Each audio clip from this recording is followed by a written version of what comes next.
finalement, en même temps, pendant ces années-là, bien, on a commencé à entendre parler du mouvement FIRE, que c'est en fait d'atteindre la somme idéale de 1 million de dollars sur les marchés boursiers, par exemple, pour pouvoir vivre du 4% des intérêts générés annuellement, donc pour vivre environ avec 40 000 $ par année. Donc ça, c'est vraiment comme la règle générale du mouvement FIRE.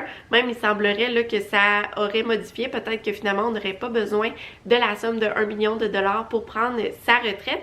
Mais quand même, je trouve que c'est un principe de vie et un principe de finances personnelles qui est plutôt intéressant. Personnellement, je ne vise pas de prendre ma retraite à 40 ou 45 ans. J'ai pas comme ce chiffre magique-là en tête. Par contre, c'est les principes de ce mode de vie-là qui m'inspirent, que pour moi, c'est plus que de simplement prendre sa retraite tôt, mais c'est vraiment la liberté financière qui vient avec ça qui m'interpelle beaucoup. Donc moi, qu'est-ce que j'aime beaucoup d'avoir une liberté financière? Ben, c'est d'avoir le choix de travailler ou pas et de pouvoir concrétiser des projets financiers qui nécessitent de belles sommes d'argent. Puis tu sais, c'est fou là parce que là, j'ai 31 ans puis juste déjà là, grâce à mes 5 dernières années, même là peut-être 6 dernières années, que j'épargne 50% de mes revenus nets tous les ans, ben je vois déjà les bénéfices que j'ai au quotidien d'avoir accumulé de telles sommes et ça m'apporte tellement une tranquillité d'esprit, mais aussi c'est que ça me permet